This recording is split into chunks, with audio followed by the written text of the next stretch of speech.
Hello students, welcome to our channel Platform of Geography। बच्चों कल की क्लास में हमने पढ़ा था खरपतवार के प्रकार और खरपतवार की विशेषताएं और खरपतवार से मनुष्य और पशुओं को होने वाली हानियां। ठीक है बच्चों, आज की क्लास में हम पढ़ेंगे फसल और खरपतवार प्रतियोगिता। ठीक है, फसल और खरपतवार आपके पास में ये क्वेश्चन आ सकता है, फसल और खरपतवार प्रतियोगिता से आप क्या समझते हैं। ठीक है, तो आज हम जानेंगे फसल और खरपतवार प्रतियोगिता क्या होती है। फसल के पौधों व खरपतवारों में सौर ऊर्जा, वायु, स्थान, समय, मृदा नमी, पोषक तत्व व ऑक्सीजन के लिए संघर्ष होता रहता है।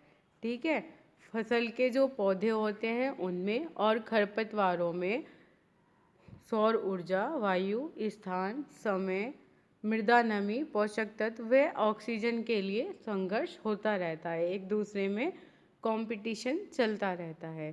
किन्हीं दो पौधों में जब तक संघर्ष नहीं होता, जब तक कि उनकी आवश्यकता से अधिक पोषक तत्व, जल और सौर ऊर्जा की उपलब्धता बनी हुई है, किसी भी एक कारक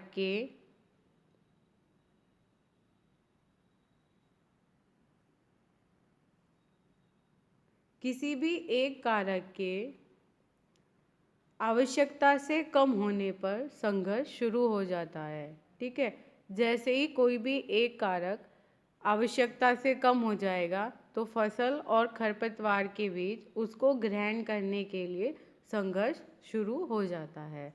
इस प्रकार यदि भूमि में पोषक तत्वों व जल की अधिकता है तो पौधों की वृद्धि प्रकाश पर निर्भर करती है। जल व प्रकाश की अधिकता में वे पोषक तत्वों की कमी होने पर खरपतवार व फसल के पौधों में पोषक तत्वों की पूर्ति हेतु संघर्ष शुरू हो जाता है। इस प्रकार खरपतवार का फसल के पौधों के साथ साथ सौर ऊर्जा, वायु, पोषक तत्व, स्थान व मृदा नमी आदि के लिए संघर्ष करना फसल खरपतवार प्रतियोगिता कहलाता है। ठीक है बच्चों, तो जब फसल और खरपतवार के बीच में पोषक तत्वों को ग्रहण करने के लिए संघर्ष होता है तो यही संघर्ष फसल खरपतवार प्रतियोगिता कहलाता है। आगे चलते हैं बच्चों। तो फसल खरपतवार प्रतियोगिता को प्रभावित करने वाले कुछ कारक भी होते हैं, इन कारक को भी हम डिटेल में जान लेते हैं बच्चों। फसल खरपतवार प्रतियोगिता को बहुत से कारक प्रभावित करते हैं, जिनमें मृदा नमी, पोषक तत्व, सौर ऊर्जा, स्थान, समय व ऑक्सीजन की पूर्ति प्रमुख हैं। इन कारकों का हम यहाँ पर एक संक्षिप्त विवरण देख लेंगे बच्चों।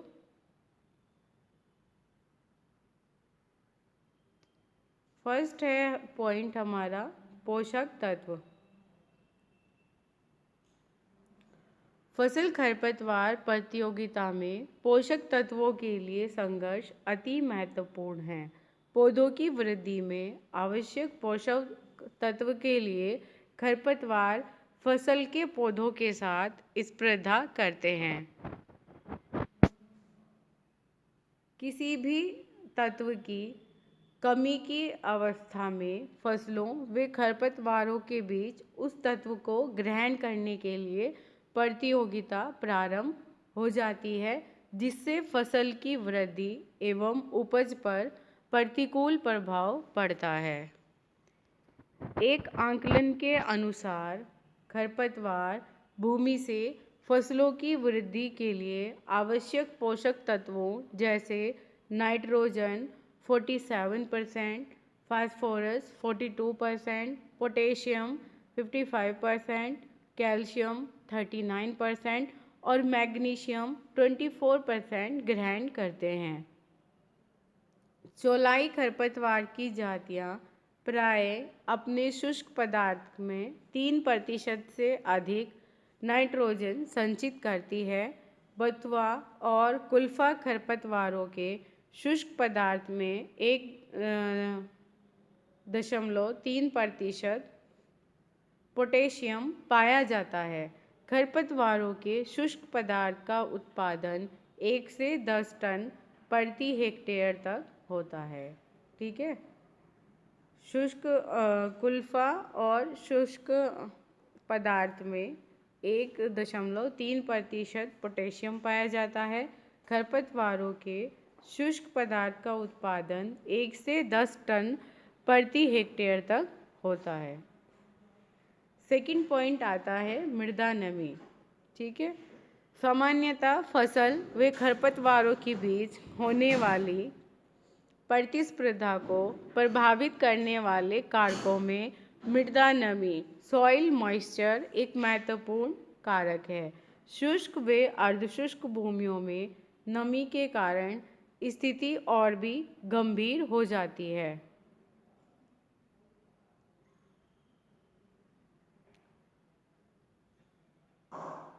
सामान्यतः खरपतवार फसल के पौधों की अपेक्षा अधिक मात्रा में जल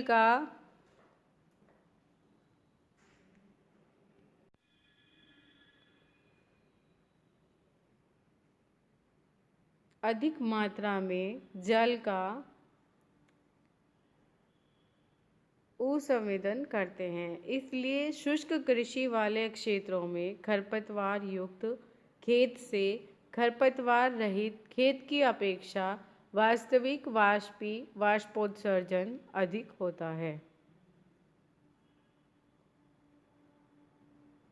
सामान्यतः भूमि की प्रथम 15 सेंटीमीटर की गहराई से मुख्य रूप से वे 90 सेंटीमीटर की गहराई तक खरपतवार भूमि से नमी ग्रहण करते हैं। ठीक है, एक बार और देख लेते हैं। सामान्यतः भूमि की प्रथम 15 सेंटीमीटर की गहराई से मुख्य रूप से वे 90 सेंटीमीटर की गहराई तक खरपतवार भूमि के अंदर से नमी ग्रहण करते हैं।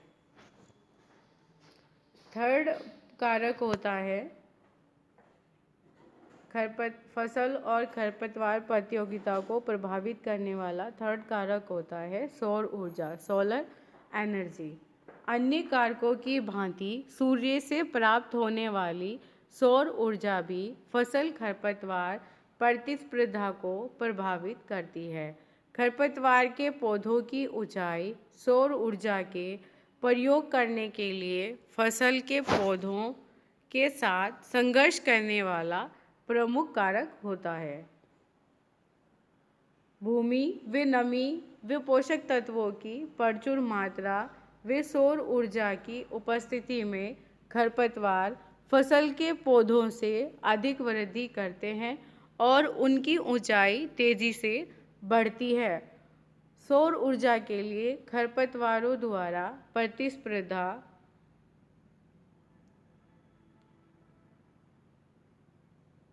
फसलों के बीजांकुर के साथ ही शुरू हो जाती है। यह एक महत्वपूर्ण तथ्य है। जब एक पौधे की छाया दूसरे पौधे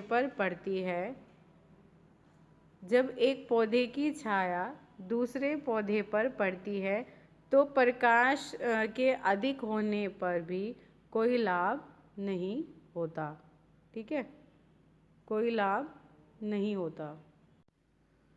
सो स्टूडेंट्स, ये हमने आज की क्लास में पढ़ा खरपतवार और फसलों के बीच प्रतियोगिता को प्रभावित करने वाले कारकों को आज हमने जाना। ठीक है, इसके बारे में हमने डिटेल से पढ़ा और फसल खरपतवार प्रतियोगिता क्या होती है ये भी हमने जाना और इसको प्रभावित करने वाले कारकों का वर्णन भी हमने यहाँ पर किया। ठीक है, तो इसको हमने डिटेल में पढ़ लिया है। आज की क्लास में सिर्फ इतना ही है स्टूडेंट्स।